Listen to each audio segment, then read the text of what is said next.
नमस्कार। ब्रेक के बाद आपका स्वागत हो। इस वक्त की बड़ी खबर से अपने दर्शकों को रूबरू करा रहे हैं। इस वक्त की ये बड़ी खबर आपको बता दें, मुरादाबाद से बीजेपी प्रत्याशी कुंवर सर्वेश सिंह का निधन हुआ है। इस वक्त की बड़ी खबर, जिला मीडिया प्रभारी संजय ढाका ने खबर की पुष्टि की है। आपको बता दें, सोशल मीडिया पर पोस्ट करके दी है जानकारी। दिल्ली के निजी अस्पताल में उनका निधन हुआ है। आपको बता दें, कल ही मुरादाबाद में वोटिंग हुई है।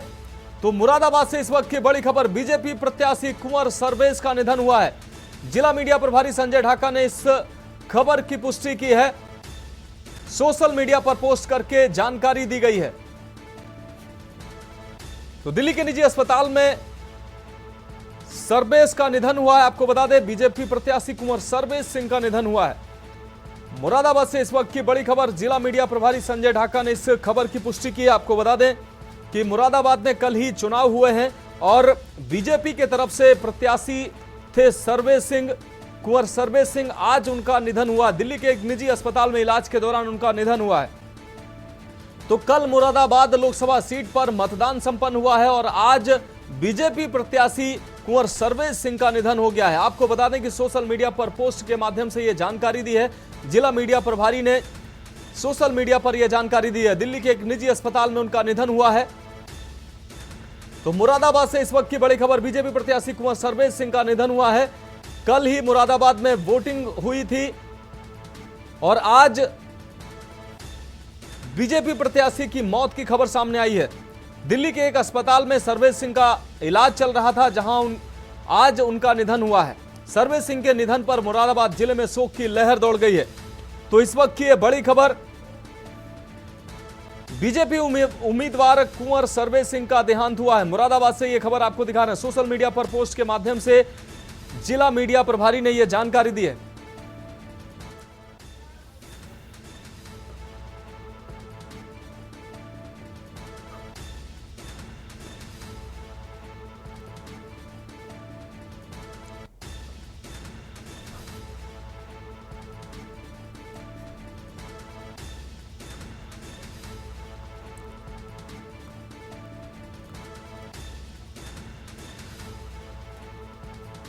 और इस खबर पर ज्यादा जानकारी के लिए हमारे साथ अखिल भारतीय छत्री महासभा के महामंत्री, वरिष्ठ महामंत्री राघवेंद्र राजू जी हमारे साथ जुड़ गए हैं। राघवेंद्र राजू जी, मुरादाबाद के जो बीजेपी प्रत्याशी हैं सर्वेश सिंह, कुंवर सर्वेश सिंह का उनका निधन हुआ है। कल ही मुरादाबाद में वोटिंग हुई है और आज कुंवर सर्वेश सिंह का निधन हुआ है। क्या कहेंगे आप? सर्वेश सिंह जी बहुत कद्दावर नेता थे पूरे पश्चिमी उत्तर प्रदेश के।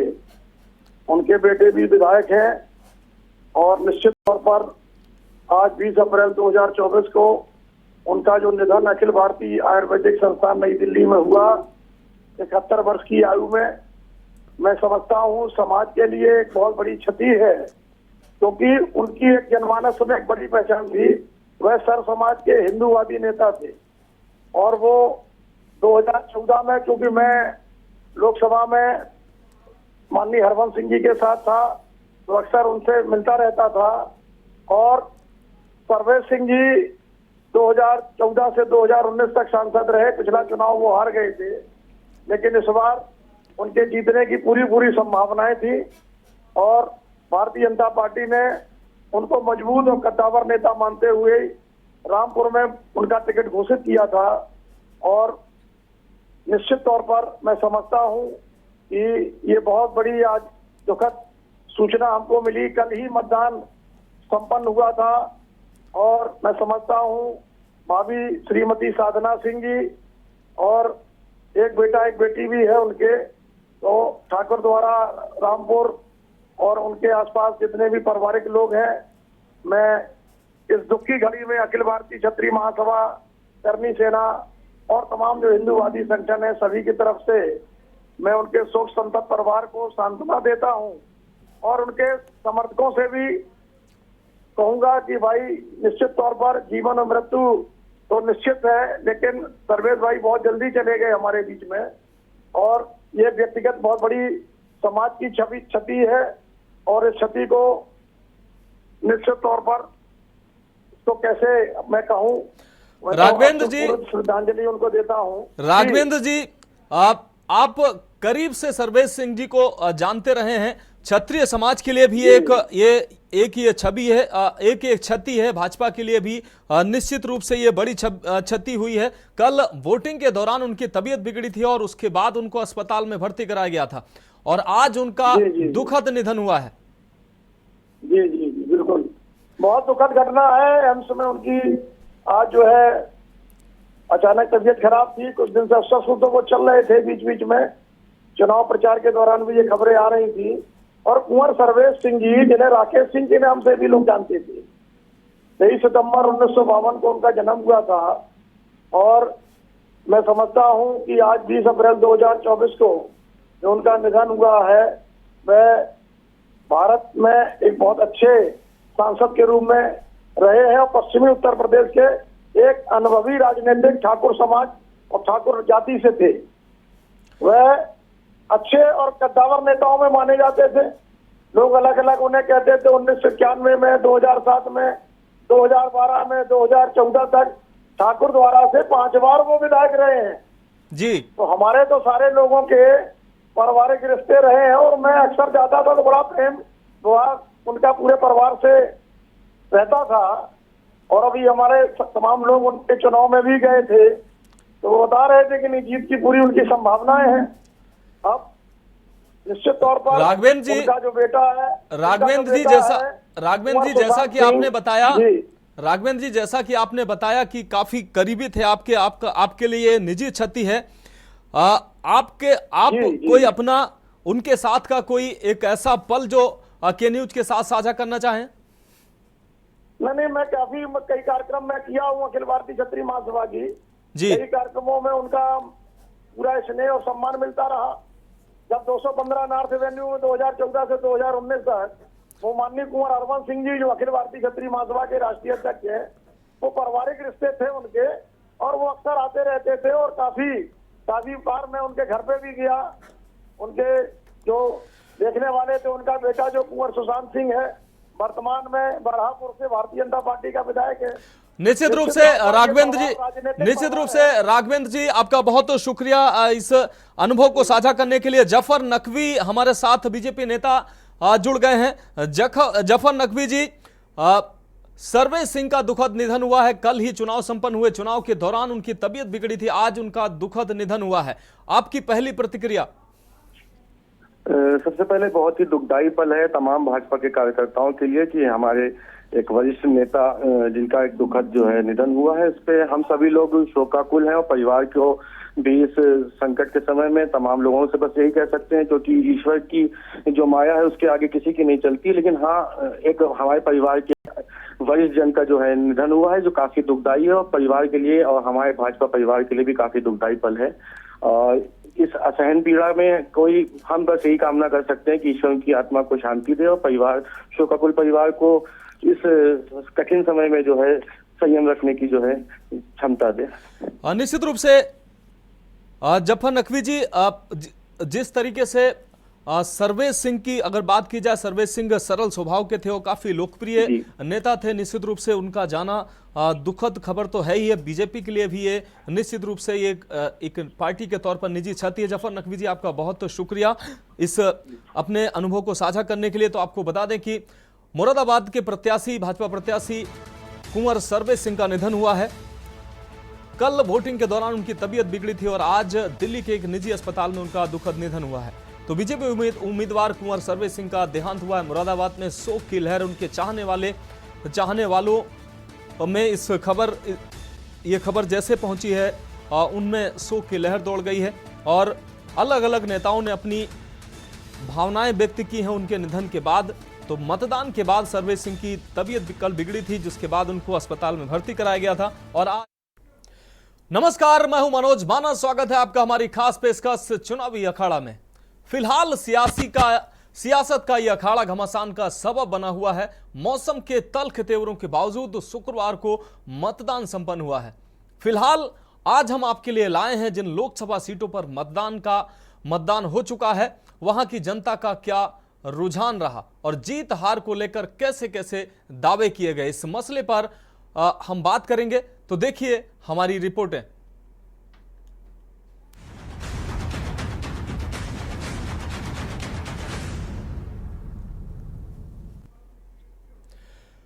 सबसे पहले हम बात करेंगे पहले चरण में गुरुवार को 21 राज्यों की कुल 102 सीटों पर मतदान हुआ। लगातार जागरूकता अभियान के बावजूद पहले चरण में कई सीटों पर काफी कम मतदान देखने को मिला है। अब सवाल यह है कि कम मतदान किसको फायदा और किसको नुकसान पहुंचाने वाला है, यह रिपोर्ट देखिए। वोटिंग कम होने पर बदलती रही सत्ता। 1980 में कम वोटिंग के बाद भी जनता पार्टी हार गई। इंदिरा गांधी ने फिर सरकार बनाई। 1989 में भी वोट प्रतिशत गिरा और कांग्रेस को सत्ता गंवानी पड़ी। वीपी सिंह पीएम बन गए। 1991 में फिर गिरावट देखने को मिली और उसका फायदा कांग्रेस को मिला।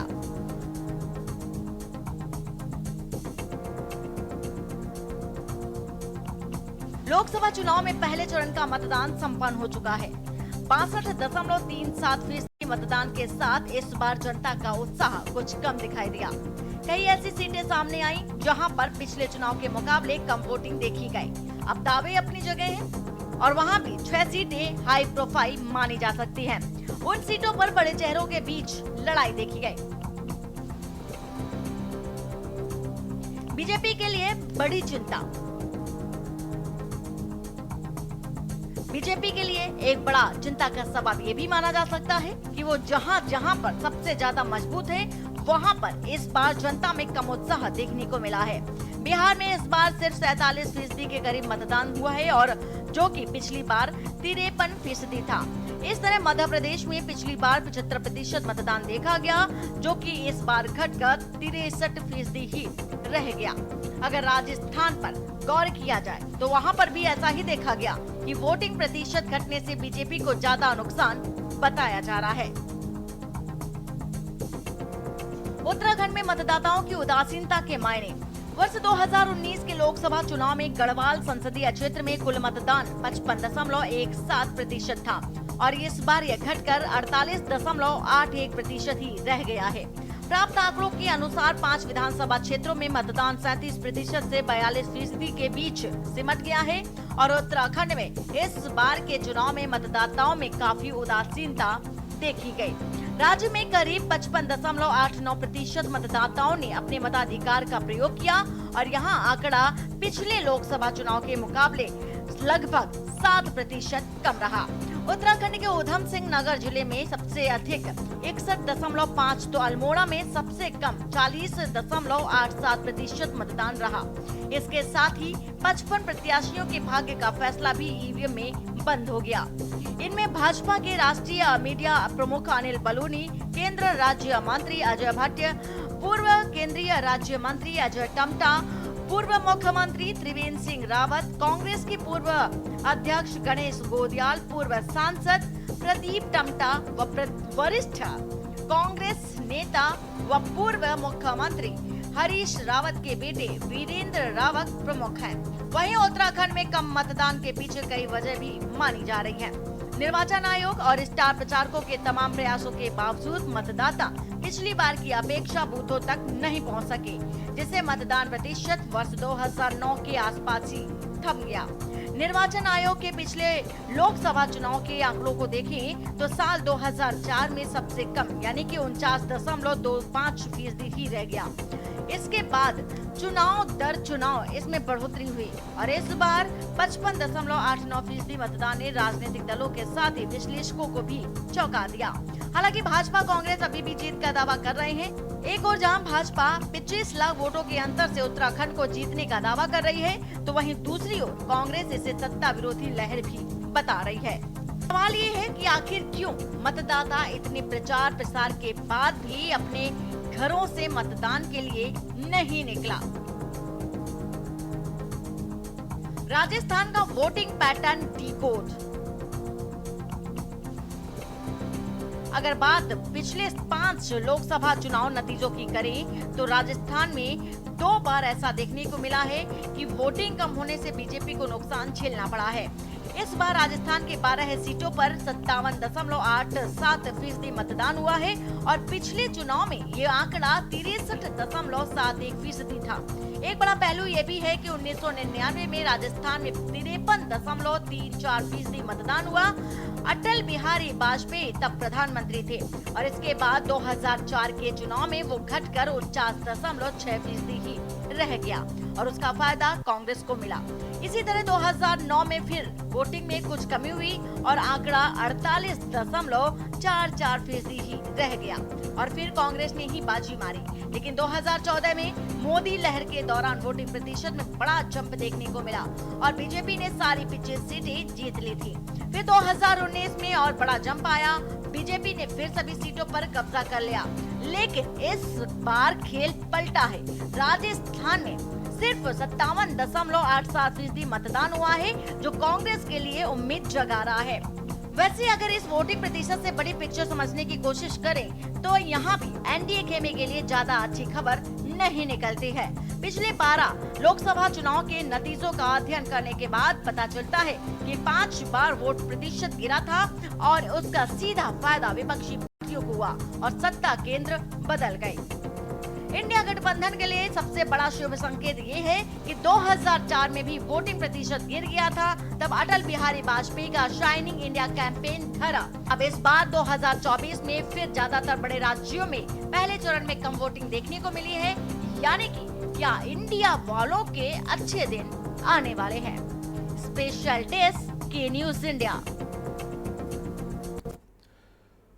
तो चुनावी अखाड़ा में अब हम अगली रिपोर्ट की बात करेंगे। इस लोकसभा चुनाव में बुंदेलखंड के वोटरों का दर्द खास रहा। दरअसल समस्याओं पर जनता मुखर नजर आई, मुश्किलें तमाम हैं। लोग कह रहे हैं कि चुनाव जीतने के बाद क्या काम होगा। आपको बता दें कि यहां पर बिजली, पानी, सड़क की मांग प्रमुखता से रही है। नेताओं से ये मांग है कि पिछले वादे पूरे करें। ये रिपोर्ट देखिए।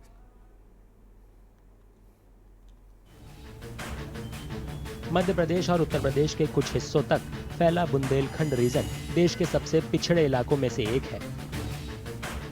इस रीजन में बांदा, जालौन और महोबा सहित उत्तर प्रदेश के करीब 6 जिले शामिल हैं। पानी की भारी कमी ने यहाँ खेती को बर्बाद कर दिया है। कमाई के दूसरे विकल्प नहीं होने की वजह से इलाके के गांवों से बड़े पैमाने पर पलायन हुआ है। इस इलाके के लोगों की समस्याएं एक जैसी हैं। सबसे ज्यादा अगर गरीबी इस देश के अंदर है तो बुंदेलखंड एक ऐसा इलाका जहाँ बेइंतहा गरीबी है।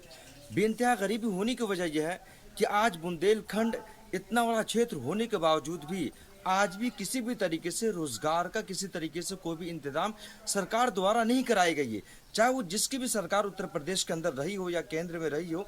बुंदेलखंड में खास करके महोबा और भी ज्यादा गरीब जिला है। सरकारी आंकड़े कहते हैं कि उत्तर प्रदेश में बुंदेलखंड सबसे गरीब है, सबसे पिछड़ा है और बुंदेलखंड में महोबा जनपद सबसे पिछड़ा है। ऐसा कोई गांव नहीं है जहां से पलायन बड़ी आबादी का ना हुआ हो। बुंदेलखंड के लोग चाहते हैं कि राजनेता उनकी समस्याओं और उनसे जुड़े मुद्दों को भी उठाएं।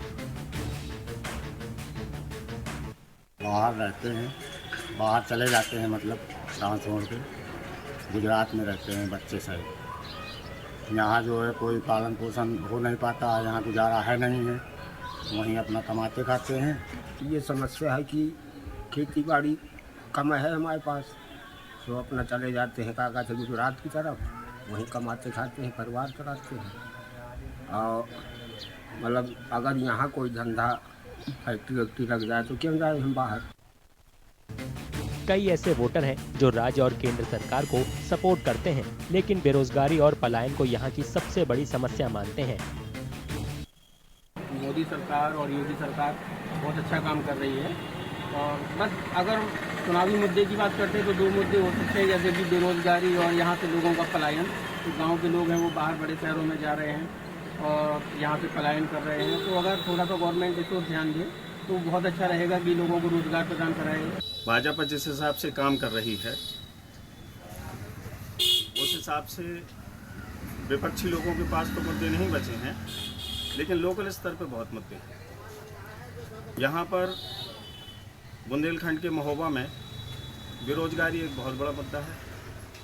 यहाँ के किसान अपनी फसल ना करके, चूँकि पानी की प्रॉब्लम है, लोग उस हिसाब से अपने खेतों में खेती नहीं कर पाते हैं, तो वो यहाँ से पलायन कर जाते हैं। अब तो बुंदेलखंड एक्सप्रेस वे बन गया है, उससे और जल्दी यहाँ से पलायन हो रहा है। यहाँ लोगों में निराशा साफ झलकती है, क्योंकि इलाके में औद्योगिक विकास की कमी के कारण इनकी नौकरियां सुरक्षित नहीं रहती हैं। केवल पढ़ाई लिखाई है, पढ़ाई लिखाई भी करते हैं तो उससे भी कुछ नहीं होने वाला है, क्योंकि जितना भी पढ़ाई लिखाई करते हैं, पेपर भी होते हैं, फार्म डाले जाते हैं, उनमें बहुत से अधिक पैसे लगते हैं। उन पैसों को कमाने के लिए रोजगार जरूरी है, और रोजगार जरूरी है इसलिए हमें बाहर जाना पड़ता है। लोकसभा चुनाव में या विधानसभा चुनाव में कोई मुद्दा होता ही नहीं। मुद्दा किसी और चीज़ से शुरू होता है और किसी और चीज़ पे ख़त्म हो जाता है।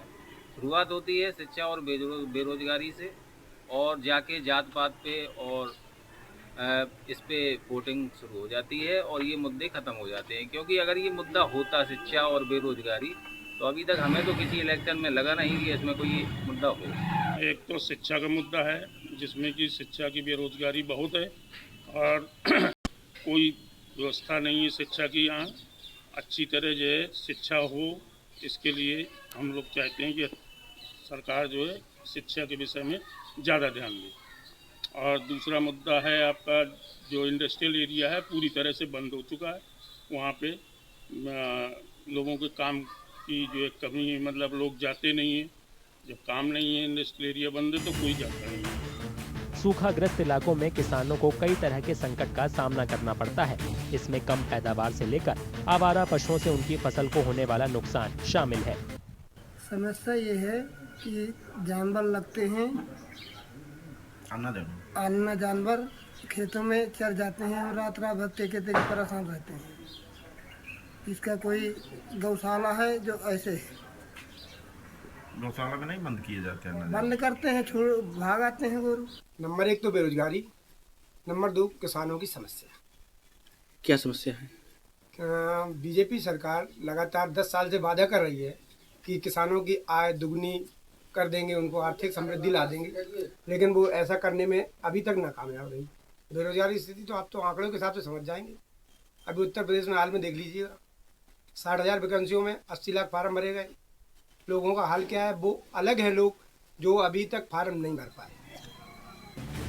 कई और मुद्दे जैसे खराब इंफ्रास्ट्रक्चर और ट्रैफिक जाम जालौन के लोगों के लिए चिंता का विषय है।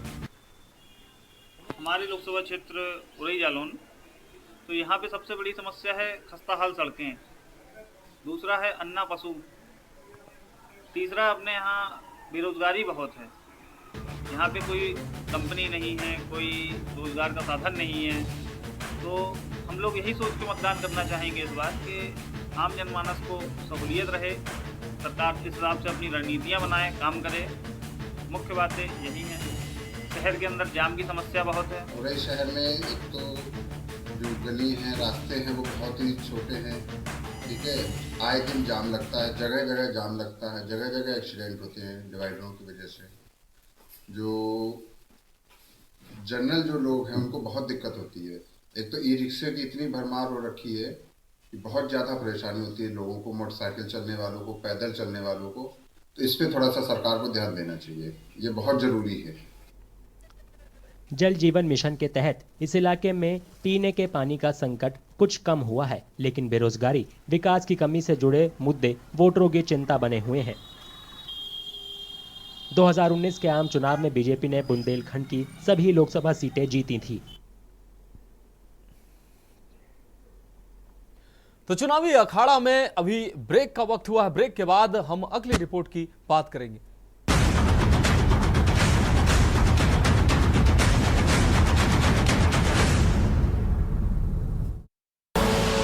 आप देख रहे हैं के न्यूज।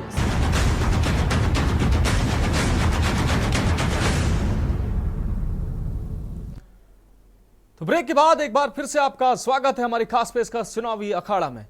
अब हम बात करेंगे अगले लोकसभा के रिपोर्ट कार्ड की। लोकसभा चुनाव के दूसरे चरण में 26 अप्रैल को बिहार के सीमांचल के 3 जिलों में वोटिंग होगी, जिसके लिए नामांकन भी शुरू हो चुके हैं। ऐसे में तमाम उम्मीदवार मुस्लिम बहुल इलाकों में वोटरों को अपने पाले में करने की कोशिश में लगे हुए हैं। मूलभूत सुविधाओं की मांग के साथ इस बार स्थानीय मुद्दों की भी भरमार है और इन मुद्दों पर खास तौर पर बहस भी छिड़ी हुई है। ये रिपोर्ट देखिए। बिहार के सीमांचल रीजन में पूर्णिया, अररिया, कटिहार और किशनगंज जिले आते हैं। पूर्णिया लोकसभा सीट कटिहार और पूर्णिया में फैली हुई है। ये अल्पसंख्यक बहुल सीट है। यहाँ 4,20,000 से ज्यादा मुस्लिम वोटर हैं। ये संख्या कुल वोटर की 23.3% है। हवाई अड्डा, एम्स और हाईकोर्ट की बेंच बनाना इस सीट की मुख्य मांगे हैं।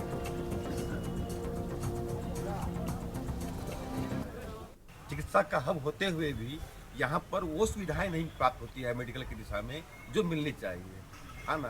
कहीं न कहीं जो ये इलाका है वो पिछड़ा इलाका है, आर्थिक रूप से कमजोर इलाका है, और ऐसे में जो है लोगों को जब इलाज की जो है जरूरत होती है तो ऐसे में पटना या फिर उनको बंगाल या सिलीगुड़ी जाना पड़ता है। पटना हाईकोर्ट यहाँ से लगभग 350 किलोमीटर पड़ जाता है और काफ़ी दिक्कत होती है लोगों को। और पूर्णिया जिला के इर्द गिर्द में जो ज़िले हैं, हमको लगता है कि 20-25 जिला आपको ये कवर कर लेगा। ये रीजन नेपाल के अंतर्राष्ट्रीय बॉर्डर से लगा है। पूर्णिया में हवाई अड्डा बनाने की मांग बेहद पुरानी है। 2015 और 2024 डबल इंजन की सरकार और एनडीए की सरकार 10 वर्षों में पूर्णिया एयरपोर्ट की शुरुआत नहीं हो सकी। इससे बड़ी उपेक्षा, इससे बड़ी प्रताड़ना और उपेक्षाओं का सर्वश्रेष्ठ उदाहरण देश में कहीं मिल नहीं सकता। लोगों का पलायन और बेरोजगारी कटिहार के मुख्य मुद्दे हैं। कटिहार देश के सबसे पिछड़े जिलों में एक माना जाता है। सामाजिक आर्थिक इंडिकेटर बेहतर बनाने के लिए इसे 2018 में केंद्र सरकार के जिला कार्यक्रम में शामिल किया गया था। कटिहार की अर्थव्यवस्था खेती पर आधारित है। किसी जमाने में इसे बिहार का जूट कैपिटल कहा जाता था। यहाँ जूट की 2 मिल थी। कटिहार गंगा, कोसी, महानंदा और बरांडी नदियों से घिरा हुआ है। यहाँ हर साल बाढ़ तबाही मचाती है। स्वतः सारे के सारे उद्योग यहाँ पर बंद हो गया। हम लोग तो बेरोजगार हो गए, कहीं का नहीं रहे। किसी तरह का हम लोग के साथ जो परेशानी है कि किसी भी तरह का अपने परिवार को पालन पोषण करने के लिए कोई भी काम करने को हम लोग तैयार हो जाते हैं, चाहे वो छोटा से छोटा काम नहीं हो। 200 रुपया 300 रुपया कमाने के लिए जो 8 घंटा परिश्रम करते हैं वो कमर तोड़ परिश्रम करना पड़ता है, तब 2 वक्त की रोटी हम लोगों को नसीब होता है। कटिहार के एक 20% ऐसे लोग हैं जो गंगा और महानंदा और अन्य नदियों के कटाव से जो प्रभावित लोग हैं, जो विभिन्न बांधों पे, सड़कों के किनारे, रेलवे लाइन के किनारे रहते हैं, उन पे ये जो योजना है उसका लाभ नहीं मिल पाता है। कारण कि वो विस्थापित हैं, उनका घर किसी न किसी नदी से कट गया है, जो विभिन्न बांधों पे रहते हैं, सड़क के किनारे रहते हैं। और जब ये इलेक्शन आता है तो एक मुद्दा बनता है, और इलेक्शन खत्म होने के बाद जीत के लोग जाते हैं, फिर वही ढाक के 3 पाते। शिक्षा, स्वास्थ्य और बेरोजगारी किशनगंज के वोटर्स के मुख्य मुद्दे हैं। अक्सर यहाँ के बेरोजगार रोजी रोटी कमाने के लिए दिल्ली और पंजाब तक जाते हैं। इसके अलावा डॉक्टर कलाम एग्रीकल्चर कॉलेज को यूनिवर्सिटी का दर्जा देने की भी मांग की जा रही है। किशनगंज से लोग पलायन होके जाते हैं दूसरे जगह रोज़गार के लिए, तो यहाँ पर अगर फैक्ट्री हो और फैक्ट्री में भी यहाँ के लोगों को प्राथमिकता दी जाए। जैसे कुछ फैक्ट्री यहाँ पे है, बनी है, लेकिन बाहर के लोग उसमें जॉब कर रहे हैं, कोई बात नहीं है, कहीं के भी लोग पूरे हिंदुस्तान में कहीं भी जाके जॉब हासिल कर सकते हैं। लेकिन किशनगंज से जिस तरह से बड़े लेवल पे लोगों को जाना पड़ता है, तो हमें लगता है कि उसके लिए थोड़ा सा गुजारिश है कि काम होनी चाहिए। 12th करने के लिए बच्चे कोटा चले जा रहे हैं, पटना चले जा रहे हैं, वहाँ शिक्षा ग्रहण कर रहा है। तो जब मरवाड़ी कॉलेज जैसा पुराना शिक्षण संस्थान यहाँ बीएन मंडल यूनिवर्सिटी के अंदर में रहा है, तो ऐसे शिक्षण संस्थानों में अच्छे क्लासेज को शुरू करवा के, अच्छे प्राचार्य आचार्य को इसमें डाल के शिक्षण संस्था को बेहतर बनाया जा सकता है। क्लासेस शुरू होंगे तो बच्चे क्लास में पहुंचेंगे, बच्चे शिक्षित होंगे, और जब यहाँ के बच्चे यहीं पर शिक्षित होंगे तो यहाँ का शिक्षा व्यवस्था में जरूर सुधार होगा। डॉक्टर कलाम कृषि कॉलेज खुला है। मुझे लगता है कि डॉक्टर कृषि कलाम कॉलेज जो है वो माननीय मुख्यमंत्री जी का, नीतीश कुमार जी का एक सपना है। इसे एक यूनिवर्सिटी का दर्जा दिया जाए तो एक और बड़े दायरे में बातें आएंगी और लोगों को इंस्पायर होने में और या बच्चों को जो हमारे छात्र हैं वो ज़्यादा इस पे झुकेंगे। क्योंकि यूनिवर्सिटी हो जाएगी तो यूनिवर्सिटी होने का मतलब हो जाता है कि एक बड़ा दायरा हो जाता है और यहाँ पर लोगों को फ़ायदा मिलेगा। अररिया के वोटर्स को महंगाई और रोजगार के मौकों के अभाव की शिकायत है। उनका कहना है कि बार बार उनकी शिकायतों और नेताओं के वादों के बावजूद कुछ भी नहीं हुआ। हम लोग कुछ पता वगैरह भी नहीं लगा सकते, ऐसे ही धूप में दुकानदारी करना पड़ता है। 1 महीना 2 महीना पर अतिक्रमण होता रहता है। हम लोग गरीब आदमी है, कहाँ जाएंगे? बाहर भी जाएंगे तो वही कोई काम नहीं मिलेगा, क्या पसंद होला काम किसको कौन देता है? अपने पेट सब भरता है, किसको तो रोजगार देता है। लोकसभा में बिहार के 40 सांसद हैं।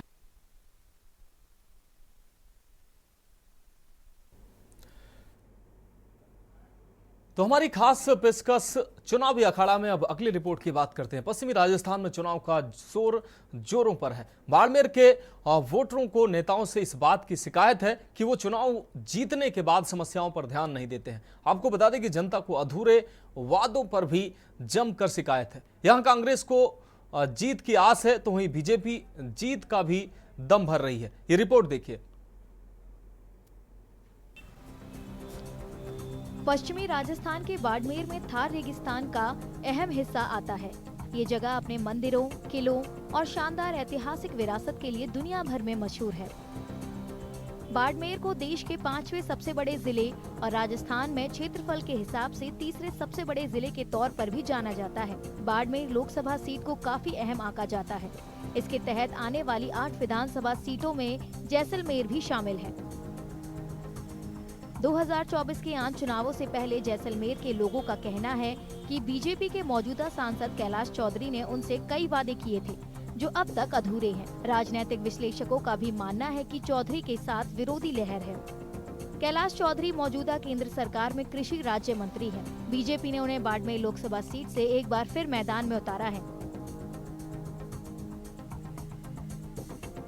में लोक चुनाव में रुझान इस बार कांग्रेस के ही है। लास्ट टाइम हमने कैलाश चौधरी को बारे में अच्छा सोचा था, लेकिन उन्होंने जैसलमेर से 3 जो ट्रेनें थी वो भी बाड़मेर जाके स्टार्ट कर दी। और इस बार जो यहाँ पे आपसी जो लड़ाई थी कांग्रेस की, पोखरण और जैसलमेर में, उस चक्कर में आप भी चले गए थे। और जो बाड़मेर में जो ये निर्दलीय थे उन्होंने भी आपसी लड़ाई के कारण दोनों सीटें गई थी। लेकिन इस बार हम कांग्रेस लगभग 15-16 सीटें आ जाएगी। एंटी इनकम्बेंसी की बात करें तो कैलाश चौधरी के खिलाफ जैसलमेर के लोगों में इस बात को लेकर नाराजगी थी कि रेलवे को लेकर जिस तरह से रेल लंबी दूरी की नहीं चल रही है, जयपुर तक की कनेक्टिविटी नहीं है, उसको कई ऐसे मुद्दे जिनको लेकर कैलाश चौधरी से लोगों की नाराजगी है। कांग्रेस ने हाल ही में राष्ट्रीय लोकतांत्रिक पार्टी से आए उमेदाराम बेनीवाल को अपना उम्मीदवार बनाया है। उन्होंने भी आरोप लगाया कि बीजेपी ने बाड़मेर के लोगों से किए अपने वादों को पूरा नहीं किया। इस बार बाड़मेर जैसलमेर की जनता ने मन बना लिया है। बीजेपी की सरकार से जनता का मन उब गया है, क्योंकि बीजेपी के सांसद मंत्री रहते हुए बाड़मेर जैसलमेर की जनता के लिए कुछ खास कर नहीं पाए, विशेषकर किसानों के लिए कुछ नहीं कर पाए। किसानों को बहुत बड़ी उम्मीद थी मोदी सरकार से। 2023 तक आय दुगनी की बात कर रहे थे, वो तो मुद्दा ही छोड़ दिया। और आय दुगनी कितनी हुई है सब किसानों को पता है, सब पूरी जनता को पता है। उसके साथ साथ बिजली और पानी के जो मुद्दे थे उनके ऊपर कोई खास काम नहीं हुआ और खाली छोटी घोषणाओं के अलावा कुछ नहीं किया। हालांकि बीजेपी के कैलाश चौधरी का दावा है कि पिछले 5 साल में उनकी तरफ से किए गए कई काम अगले 5 साल में पूरे होने वाले कामों की नींव है।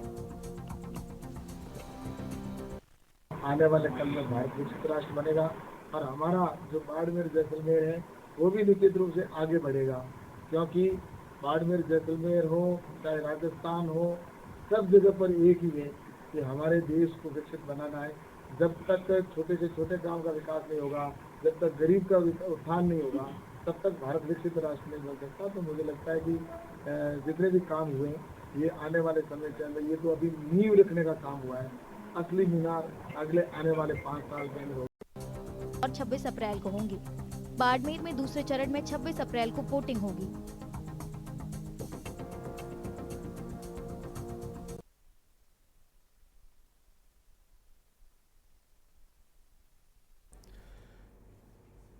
तो हमारी खास पेशकश चुनावी अखाड़ा में आज के लिए मेरे साथ इतना ही। मुझे दीजिए इजाजत और आप देखते रहिए के न्यूज़ इंडिया।